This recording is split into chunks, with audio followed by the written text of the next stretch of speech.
1985. Norfolk, Virginia. A residence near the naval base. Rain battered the window pane, a dull rhythmic thudding that sounded eerily like the anti-aircraft guns he had heard on that distant afternoon in the Coral Sea. Captain Thomas Sterling sat in his wheelchair, a yellowed photo album spread across his knees. Though his fingers were wrinkled and trembled slightly, they moved with determination across a black and white photograph. There were no people in the photo, only the sea. To be precise, a sea covered in steel. It was a scene captured in December 1944 at Ulithi Atoll. In the frame, countless aircraft carriers were moored side by side like moving mountain ranges. Their masts stood like a forest, and their flight decks were packed tight with the folded wings of carrier-based aircraft. That was the famous Murderer's Row. People always forget the number, Sterling murmured to the empty room, as if explaining to an invisible visitor. 24, a full 24 ships. Never in human history has a nation sent such a massive lineup of weaponry of this tonnage into the ocean in such a short span of time. His mind was pulled back to the summer of 1942. That was the darkest, most suffocating moment of the Pacific War.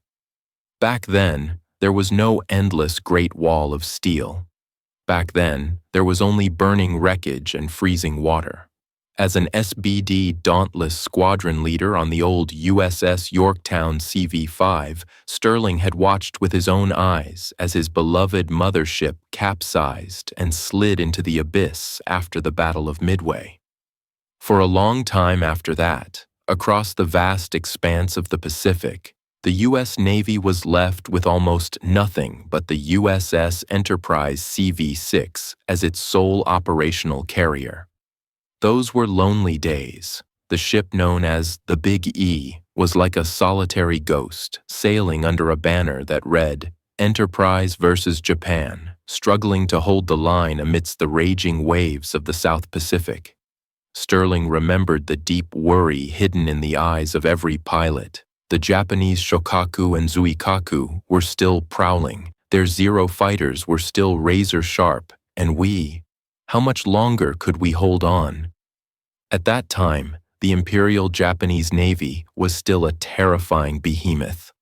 Although Midway had snapped their spine, their shipyards were still running, and their veterans, though fewer, were still experienced. And in that desperate latter half of 1942, no one knew that an industrial storm, one that would completely reshape the form of human warfare, was quietly brewing on the east coast of the United States. Sterling was transferred back to the Bureau of Aeronautics, BUAir, in Washington due to injuries, assisting in the testing of new carrier-based aircraft. It was this transfer that allowed him to glimpse the true face of the awakening industrial giant. He would never forget the day he first stepped into Newport News Shipbuilding. February 1943, Virginia. The air was thick with the acrid smell of welding fumes, red lead paint, and superheated metal. There was no night here. Massive floodlights turned the shipyard into day, and thousands of workers moved like army ants across colossal steel skeletons. Sterling stood on the catwalk, too shocked to speak. Beneath his feet, it wasn't just a ship being built. It seemed as if the entire U.S. Navy was being reborn right there. Spectacular, isn't it? A naval architect next to him handed him a cigarette, shouting to be heard over the deafening rat-a-tat-tat of rivet guns. This is our answer to Tokyo, Major Sterling. In the dry dock, a massive hull had already taken shape. It was longer and wider than the Yorktown-class Sterling had served on, its lines radiating power. This was CV-9, the USS Essex. But this was just the beginning. The engineer pointed to the distant slipways, where even more keels were being laid. CV-10 Yorktown, inheriting the name of its sunken predecessor, CV-11 Intrepid, CV-12 Hornet. This is the Essex-Class, the engineer said, proudly slapping the railing. Standard displacement of 27,000 tons, full load over 36,000 tons. How many are we building? Congress keeps adding to the authorization. The plan now is for over 20. Maybe it'll end up being 24, or even more. Sterling felt a wave of dizziness. 24? Before the war, building a single large carrier often took 3 years or more. Now, America's colossal industrial machine was producing aircraft carriers the way an assembly line produces sausages. The Japanese are building carriers too, Sterling said, taking a drag of his cigarette, his gaze grim. They have the Taiho and the converted Shinano. The engineer let out a scornful laugh. Major, this is a game of mathematics. Japanese shipyards are still hammering rivets by hand, and their steel quotas are stretched thin. And us? We build engines in Detroit, smelt steel in Pittsburgh, build planes in California, and assemble them here. This isn't just a warship. It is a dimensional strike of industrial capability. When the Essex enters service, she won't be alone. She'll bring her sisters, with a new ship launching every few months. We are going to fill the Pacific with steel. It wasn't just a piling up of numbers, it was a quantum leap in quality. Sterling studied the blueprints of the Essex-Class deeply. As a veteran pilot, he keenly sensed the lethality behind these designs. First was the deck edge elevator. This was a revolutionary design. On previous carriers, elevators were in the center of the deck. If an elevator malfunctioned or was hit, the flight deck was effectively useless, and operating it disrupted the continuity of takeoffs and landings. But the Essex-Class added an elevator to the port side edge. This not only saved precious hangar space, but, more importantly, allowed aircraft to be moved while flight operations were underway. This meant the sortie and recovery efficiency of the Essex-Class would far outstrip Japanese carriers. Second was the staggering aircraft capacity. 90 to 100 planes.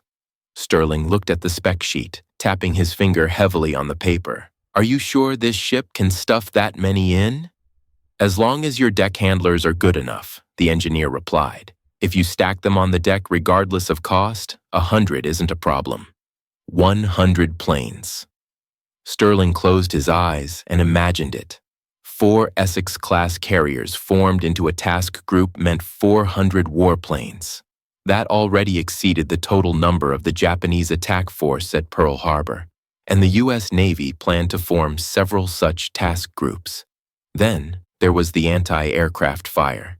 Early American carriers had weak defenses, but on the Essex-Class, the designers seemed to suffer from a phobia of insufficient firepower. Dozens of 40mm Bofors and 20mm Oerlikon cannons were densely packed around the island and along the catwalks, coordinated by the most advanced radar fire control systems of the time. Any Japanese plane attempting to approach this warship would face a wall of fire made of high explosive shells. This is a ship born for vengeance, Sterling wrote in his diary. It has no romanticism. It is pure, efficient, and cold. It is a hammer forged to utterly destroy the Imperial Japanese Navy. With the ship ready, a sword was needed. In the summer of 1943, Sterling was transferred to NAS Patuxent River. There, he laid eyes on a bloated, sturdy, and somewhat ugly aircraft for the first time, the Grumman F-6F Hellcat. Compared to the elegant lines of the Japanese Zero, the F-6F looked like a beer barrel with wings. But when Sterling climbed into the spacious cockpit and pushed the throttle, the 2,000 horsepower bursting from the Pratt & Whitney R2800 double wasp engine made him instantly understand the philosophy of this machine. She doesn't need to be elegant, the Grumman test pilot told Sterling. She needs to fly faster than the Zero, climb higher, and dive harder. Most importantly, she's built as tough as a tank. This was exactly what the Essex-Class needed. The hangars and decks of the Essex were large enough to accommodate these massive, heavy fighters. Alongside the F-6F came the new SB-2C Helldiver dive bombers and the improved TBF Avenger torpedo bombers. These three formed the Essex-Class's Iron Triangle. Sterling looked at the young pilots of the newly formed Air Group 9, AG-9. They were not like the predecessors of 1942, flying the outdated F-4F Wildcats to desperately fight the Zeros. These lads flew warplanes that completely outclassed their opponents, had undergone comprehensive training, and possessed absolute numerical superiority. "Sir, where are we going?" a young lieutenant asked Sterling, his eyes shining with the hunger for battle. Sterling looked toward the harbor where the brand new, fully outlaid USS Essex sat, its gray paint radiating a chill in the sunlight. "To the Pacific," Sterling answered, "to take that ocean back." Late 1943. Pearl Harbor. When the brand new USS Essex CV-9 slowly entered the Pearl Harbor Channel, thunderous cheers erupted from the docks. Following closely were the new generation USS Yorktown CV-10 and USS Lexington CV-16. These cutting-edge warships, bearing the names of fallen martyrs, returned with the fury of vengeance. This was not just the addition of a few ships. It was a fundamental reversal of the strategic landscape. With the Essex-Class as the core, the U.S. Navy formed Task Force 58. This was a maritime force unprecedented in history. It would no longer cautiously preserve its strength as in the past. It would actively sortie, seeking a decisive battle with the Japanese fleet. By this time, Japan's situation was deteriorating rapidly. Although they hadn't suffered a massive naval defeat that year, the continuous war of attrition was draining their blood. More terrifying was that their intelligence department had made a fatal error in estimating U.S. shipbuilding speed. They thought the Americans wouldn't recover until at least the second half of 1944, but the mass commissioning of the Essex-Class advanced that timeline by a full year. Sterling, now commander of Air Group 9, stood on the bridge of the Essex, looking at the friendly ships around him. Beside the Essex-Class, there was a host of Independence-class light carriers converted from cruiser hulls accompanying them. "This is just the first wave," the Fleet Chief of Staff told Sterling. "Behind us are the Bunker Hill, the Hornet, the Franklin. A new Essex-Class launches every month. Even if the Japanese sink one, we'll build two to replace it. We won't just defeat them tactically, we will drown them with our industrial assembly line." This confidence was not blind. The Essex-Class possessed more than just numbers. Their advanced CIC, Combat Information Center, could coordinate the anti-aircraft fire of dozens of ships and the aerial interception of hundreds of fighters. This was no longer a duel between knights. It was a highly integrated, systematized killing machine. February 1944, Operation Hailstone. This was the test run for the Essex-Class carrier group, targeting Truk Lagoon, known as the Gibraltar of the Pacific. It was the Japanese combined fleet's most important forward base in the South Pacific. But before Task Force 58, this impregnable fortress proved fragile. At dawn, Sterling led the first wave of attack aircraft catapulting off the deck of the Essex.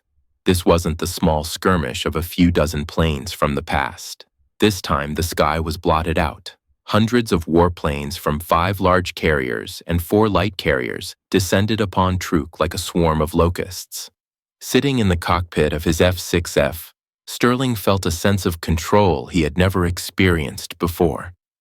Through his headset came the clear, calm reports of various squadrons, not the desperate cries for help of the past.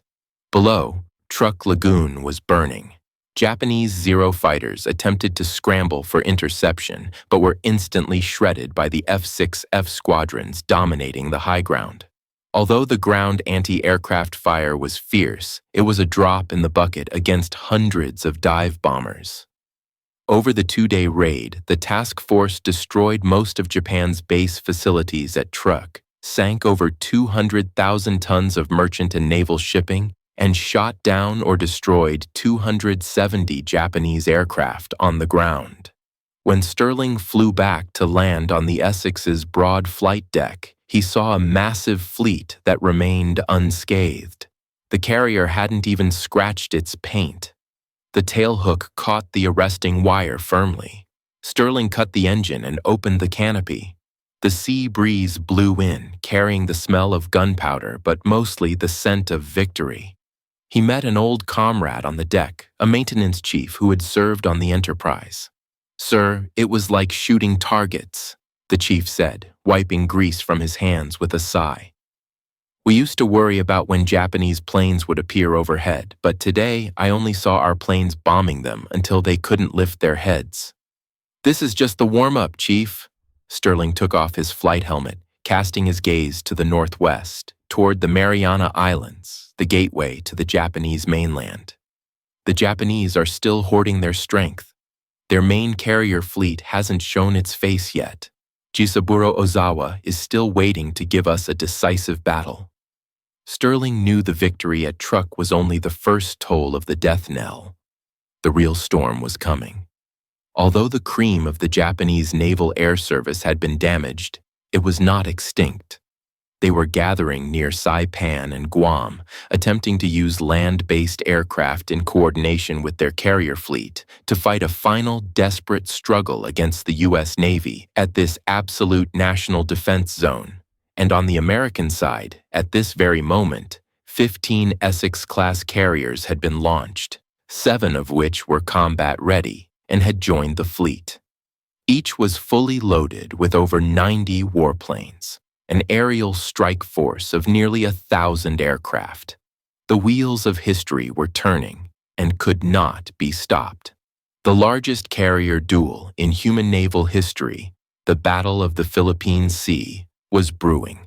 It would be a one-sided slaughter later jokingly referred to by historians as the turkey shoot, and the Essex-Class would be the absolute protagonist of this massacre. Sterling walked down from the deck toward the briefing room in the island. On the chart there, a huge red arrow pointed straight at the Philippine Sea. "Get ready," he said to himself. "The big one is coming." June 18th, 1944. The Philippine Sea. Tropical sunlight spilled like molten gold onto the massive flight deck of the USS Essex. In this vast expanse of blue, Task Force 58 was cutting through the waves. This was no longer just a fleet. It was a mobile maritime metropolis. Captain Sterling stood on the open bridge of the island, scanning the horizon through his binoculars. Even after weeks at sea, the sight before him still struck him with a near hallucinatory awe. Gathered in these waters were 15 aircraft carriers, 7 of them the brand-new Essex-Class heavy carriers, and 8 Independence-Class light carriers converted from Cleveland-Class cruiser hulls. Surrounding them were 7 modern battleships, 21 cruisers, and 69 destroyers. This fleet carried nearly 900 combat aircraft. In the history of human warfare, never had such a massive naval aviation force gathered at one time. "Intelligence confirmed, sir?" A young squadron leader from Air Group 9, Major Harris, nicknamed Rabbit, leaned in. He was chewing gum to ease his nerves. "Confirmed." Sterling lowered his binoculars, his expression calm. "Jisaburo Ozawa is coming. His first mobile fleet is closing in on us. They've emptied the nest this time. Taiho, Shokaku, Zuikaku, everything the Japanese Navy has left is here." The moment had finally arrived. This was the greatest test the Essex-Class had faced since entering service. If the raid on Truk was a one-sided beating, this time, the Japanese were coming with the resolve of mutual destruction. The Japanese Navy's Operation Eigo was meticulously calculated. Ozawa was gambling on the range advantage of Japanese carrier aircraft. Their planes generally had longer legs than the Americans. They planned to launch from outside the U.S. carrier strike range, attack the U.S. fleet, land at land-based airfields on Guam and Rota to refuel and rearm, and then launch a second attack, the so-called shuttle bombing. Theoretically, it was perfect. But Ozawa ignored 2 things. First, his pilots were no longer the battle-hardened elites of the Pearl Harbor era. Most of those veterans were already in watery graves. Sitting in the cockpits of the Zeros and Jill torpedo bombers now were mostly rookies with only a few dozen flight hours. Second, and most fatal, he was facing the steel defense line composed of Essex-Class carriers. "Notify all ready rooms," Sterling issued the order. "Pilots to your cockpits and stand by." But this isn't just a pilot's fight. Tell CIC, Combat Information Center, to crank the radar to maximum power. Today, we're going to teach the Japanese a lesson in arithmetic. June 19th, 1944. Morning.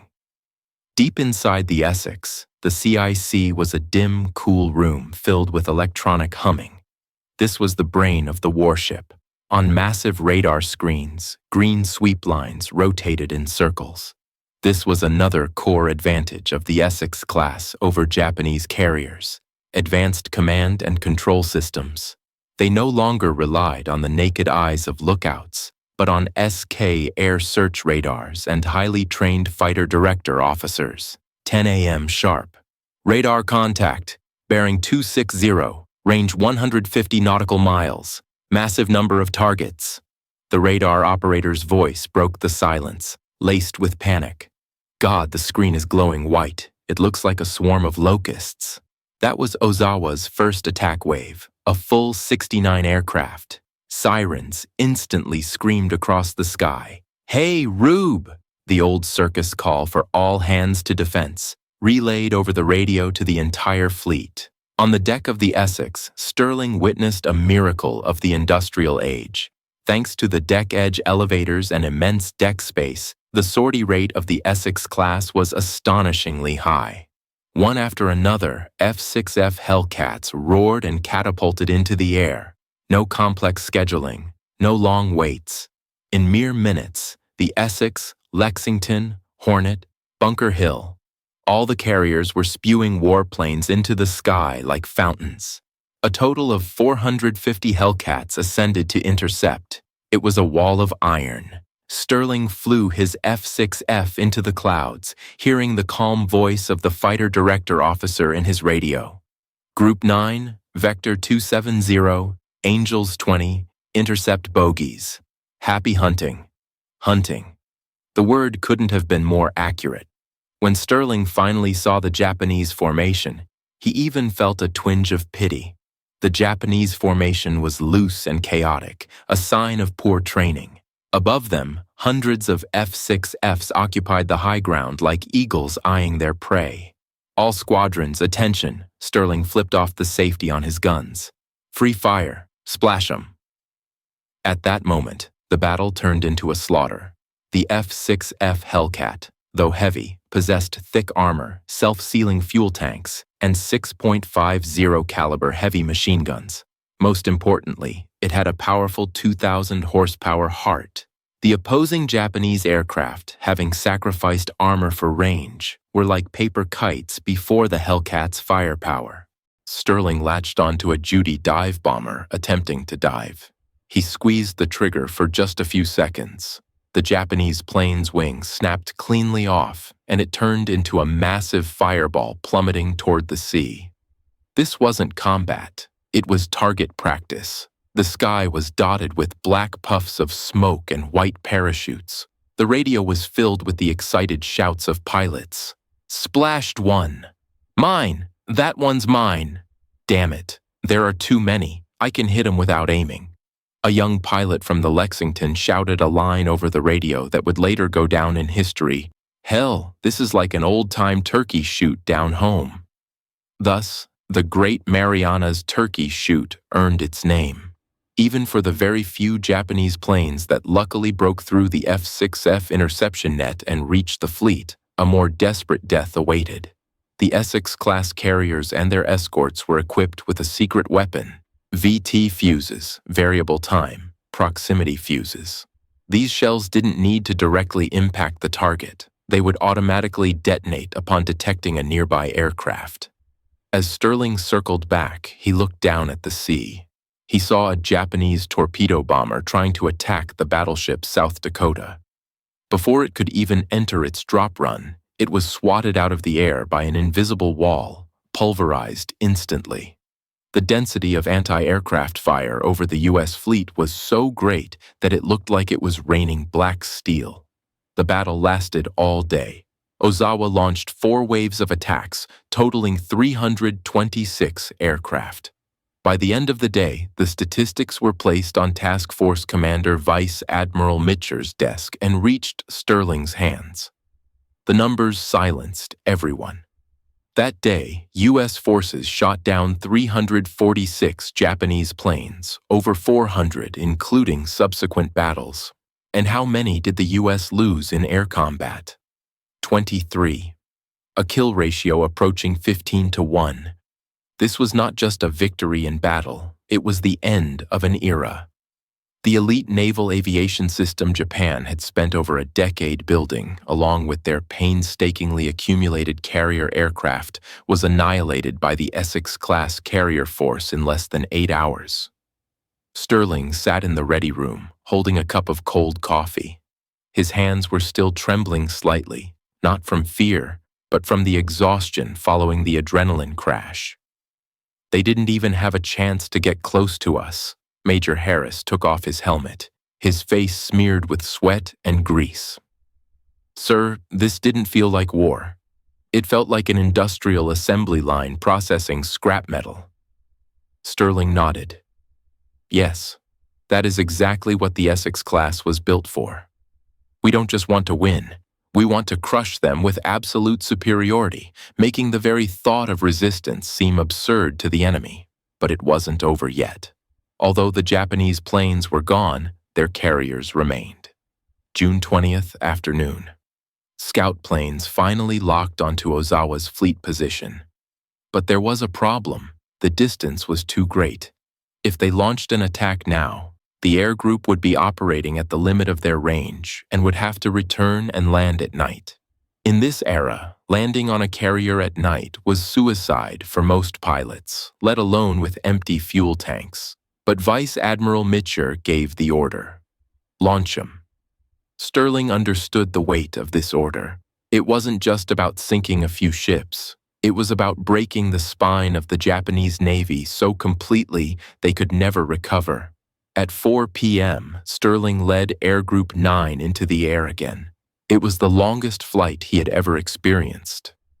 The sun slowly sank into the horizon behind them, and the sky ahead was gradually swallowed by darkness. When they finally spotted the Japanese fleet, the sun had set. By the faint afterglow, Sterling saw those once arrogant Japanese carriers, Hiyo, Tsukaku. Attack. The Japanese fleet, stripped of its fighter cover, was like a lamb waiting to be slaughtered. Although the Japanese anti-aircraft fire was still intense, in the eyes of the elite Essex pilots, it was just the final brilliant fireworks display. Sterling watched as his wingman's bomb accurately struck the deck of the Hiyo. A violent explosion tore through the hull, and the massive ship twisted in agony amidst the flames. Meanwhile, the U.S. submarines Albacore and Kavala had already delivered their assists, sinking the Taiho and Shokaku, respectively. The main force that had once attacked Pearl Harbor, the combined fleet that had once roamed the Pacific, was now burning and sinking. But for Sterling and his comrades, the real battle was just beginning, the way home. The return flight was a race against the Grim Reaper. Night had fallen completely, and the needles on the fuel gauges were pointing to the red line. Heartbreaking voices began to crackle over the radio. "I'm out of gas." "Preparing to ditch." "I can't see the fleet." "Where is the fleet?" Sterling looked at his fuel gauge, anxiety burning inside him. Finding a carrier in the pitch-black ocean was like looking for a black cat in a dark room. If they couldn't find it, hundreds of America's finest pilots would be lost to the sea. Just as despair began to spread, a miracle appeared on the ocean's surface. Vice Admiral Mitcher made a decision that violated every naval tactical doctrine. To save his pilots, he ordered, "Turn on the lights." In an instant, Task Force 58 abandoned all blackout protocols. Searchlights pierced the clouds, navigation lights blazed, and destroyers fired star shells. On this hostile, dark ocean, the American fleet lit up like a brilliant city. From high above, Sterling saw it. Those beams of light were not just beacons guiding them home. They were a declaration of supreme confidence. We don't fear submarines. We don't fear air raids. We just want our boys home. Look there, that's the Essex, his wingman shouted excitedly. Sterling flew his Hellcat, running on fumes, lining up with that brightly lit runway. The landing was chaotic and terrifying. Some planes crashed into the sea for lack of fuel, with destroyers rushing to rescue the crews. Some planes collided on deck, but none of that mattered. When Sterling climbed out of his cockpit, his legs were so weak he could barely stand. The deck was littered with parked planes, and ground crews were running frantically to save people. He leaned against the cold steel plating of the island, watching the rescue lights flashing continuously on the distant sea. The Battle of the Philippine Sea was over. In this battle, the Essex-Class carrier force had utterly destroyed the regenerative capacity of Japanese naval aviation. The so-called absolute national defense zone was shattered. Japan was left with only empty carrier husks, tigers stripped of their teeth and claws, never again able to pose a substantive threat to the U.S. Navy. A few days later, in the wardroom, Sterling saw a newspaper from back home. The headline was about B-29 bombers preparing to deploy to the Marianas. "It's over, Tom." His old partner Harris sat down with a tray, his eyes showing both exhaustion and relief. "With Saipan and Tinian, our bombers can fly directly to Tokyo. Whether it's this ship or these hundreds of planes, we did what we were supposed to do." Sterling looked out the window. The massive fleet was reorganizing, and more Essex-class carriers were joining the formation. "It's not completely over," Sterling said quietly. "There's one last battle. Rumor has it the Japanese have a plan called Show 1. They want to make a final gamble in the Philippines. And there, we will prepare a true funeral for them." He knew the next stop was Leyte Gulf. There, the largest naval battle in human history, and the last of its kind, would unfold. And the Essex-class would be there to bury the old era of the Japanese Navy with its own hands and crown itself the new ruler of the oceans. October 24th, 1944, waters east of the Philippines. The sea presented an eerie lead-gray color. Although the tropical storm had just passed, Sterling felt a pressure in the air heavier than a typhoon. The Essex was now part of Task Force 38, commanded by Admiral William Halsey.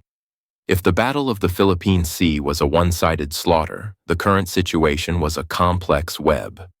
Intelligence indicated that to defend the Philippines, their last strategic barrier, Japan, had initiated Operation Show 1. "This is their final bet," Sterling told the pilots in the briefing room, pointing at the massive chart. "Intel shows the Japanese fleet has split into 3 groups. Takeo Kurita's main force is trying to push through the San Bernardino Strait to attack our landing beachhead. But they aren't who we're looking for." His finger slid upward, pointing to the northeast of Luzon, Cape Engano. "We are looking for Jisaburo Ozawa's mobile force. That's where Japan's remaining carriers are." Sterling's gaze sharpened. For the pilots on the Essex-class carriers, battleships and cruisers were targets, sure, but only aircraft carriers were the true nemeses. As long as Japan had a single carrier floating, the victory wasn't complete. At this time, Task Force 38 possessed 16 aircraft carriers, including 8 of the Essex-class. It was a maritime force capable of destroying any medium-sized nation. However, Halsey's famously aggressive nature ensured this wouldn't be a by-the-book battle. Enemy carrier group spotted. The scout plane's report struck the command center like lightning. Halsey barely hesitated. He made the controversial but audaciously dominant decision to take the entire Task Force 38 north at full speed to chase Ozawa's carriers. "We're going to send them all to the bottom," was Halsey's curt command. But in the final moments before takeoff, Standing on the deck watching the dark horizon, a vague unease rose in Sterling's heart. The Japanese movements were too irregular. Why would they expose their fragile carriers in such an obvious position? It wasn't until the next morning when he led the strike group over the target that the truth was revealed. October 25th, 1944. Cape Engano. As Sterling flew his F-6F Hellcat through the thin clouds and looked down at Ozawa's fleet, he felt an absurd sense of emptiness. There were carriers down there: Zuikaku, Zuiho, Chitose, Chiyoda. Numerically, it was a respectable fleet. But as a seasoned pilot, Sterling saw the flaw instantly. It was too quiet. No swarms of Zero fighters intercepting, no tight aerial umbrella. This mobile force, which once roamed the Pacific, now looked like a group of unarmed old men awaiting judgment.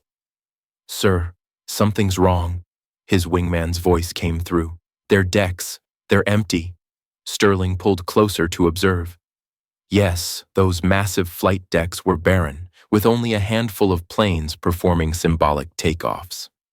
Jisaburo Ozawa had made himself the bait. He sacrificed the Japanese Navy's last remaining carriers just to lure Halsey's Task Force 38 away from Leyte Gulf, leaving the path open for Kurida's battleships to massacre the American landing fleet. It was a tragic and desperate tactic, but Sterling had no time to lament the enemy's tragedy. Whether they were bait or not, they were symbols that had to be destroyed, especially that camouflage-painted giant, the Zuikaku. Sterling's memory flashed back to the morning of December 7th, 1941, the burning Pearl Harbor, the Zuikaku. It was the only survivor still afloat among the 6 Japanese carriers that had participated in the attack on Pearl Harbor. It was the last totem of the Japanese Navy, the witness to where the sin began. "All units, attention," Sterling's voice was as cold as ice. "I don't care if they are bait. We sink them, especially the big one. That is for Pearl Harbor, for Yorktown, for Hornet." The attack on the Zuikaku was less a battle and more an execution. Hundreds of warplanes from the Essex and Lexington swooped down on the lonely giant like hungry vultures. This time, without elite Japanese pilots for protection, the Zuikaku could only rely on its own anti-aircraft fire to struggle in vain.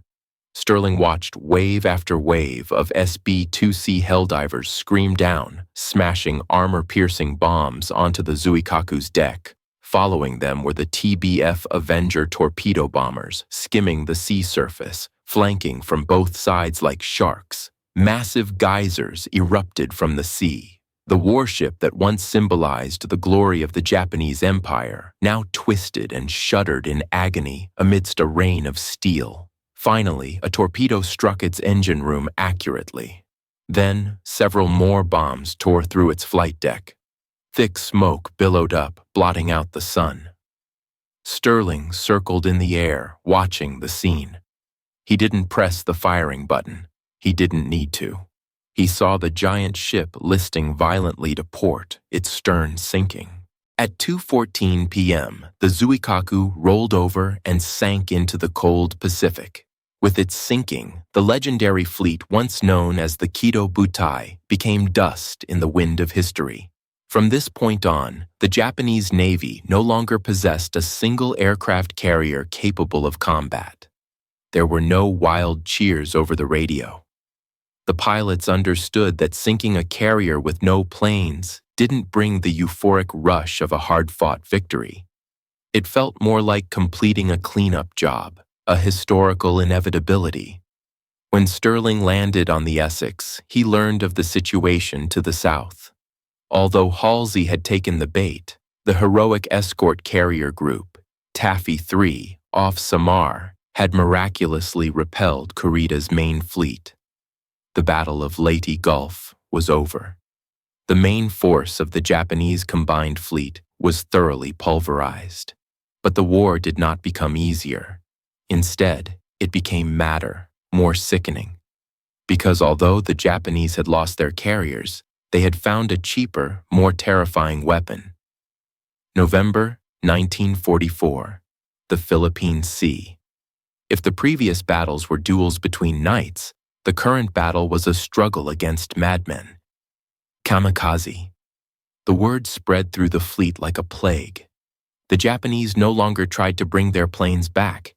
They turned them into guided missiles, crashing man and machine into American warships. Alarm! Low-altitude bogies approaching. The piercing siren became the background noise heard every day on Essex-Class carriers. On November 25th, Sterling witnessed this madness with his own eyes. A Zero fighter penetrated the dense flak network and slammed headlong into the nearby USS Intrepid CV-11.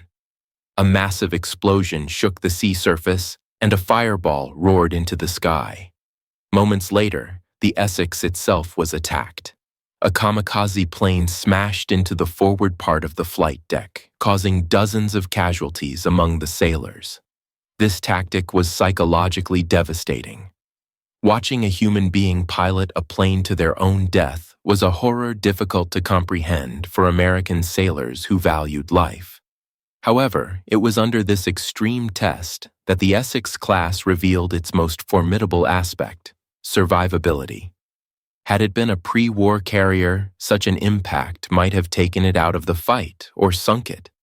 But the Essex-Class was a masterpiece of industrial design. They possessed meticulously designed watertight compartments, reinforced fire suppression systems, and highly trained damage control teams. Sterling watched as, despite the gaping hole in the deck and the billowing smoke, the Essex's damage control team contained the fire within minutes. A few hours later, engineers had patched the deck with steel plates, and aircraft began launching and recovering once more. In the later Battle of Okinawa, the Essex-class sister ship USS Franklin CV-13 suffered even more horrific damage. 2 bombs detonated dozens of fully fueled and armed aircraft in the hangar bay. The entire ship became an inferno, listing heavily with thousands of tons of water pumped into her hull. The Japanese thought she had sunk. The Americans thought she was lost. But this tenacious warship, relying on its sturdy structure and the sheer will of its crew, sailed 12,000 nautical miles back to the Brooklyn Navy Yard in New York. "These are our ships."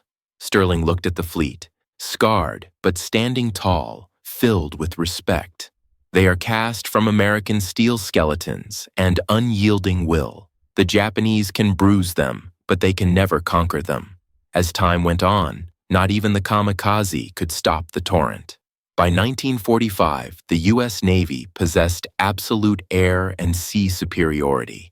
The number of Essex-class carriers kept increasing: Ticonderoga, Randolph, Hancock. This wasn't just a fleet, it was an endless, unbreakable river of steel. September 2nd, 1945, Tokyo Bay. On this day, the blue of the sky seemed almost unreal. The silhouette of Mount Fuji was faintly visible in the distance, and before his eyes lay the most spectacular sight in human history. Hundreds of Allied warships crowded Tokyo Bay, and in the center of it all was the massive battleship USS Missouri, the site of the Japanese surrender ceremony. Sterling did not board the Missouri. He chose to remain on the bridge of the Essex with his ship. By now, he was a full captain. He looked around. Beside the Essex, there were over a dozen sister ships of the same class. From the commissioning of the first ship in 1943 to the end of the war in 1945, America's powerful industrial machine had spun wildly, finally completing the seemingly impossible plan: the construction of 24 Essex-class carriers, some completed after the war, but largely formed during it. This was a total industrial victory.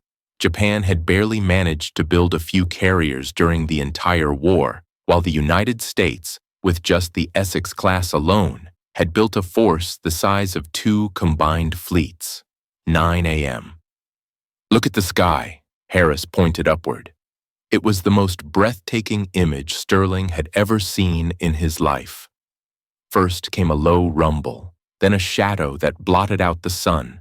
450 carrier-based aircraft from Task Force 38 roared over the fleet in precise formation.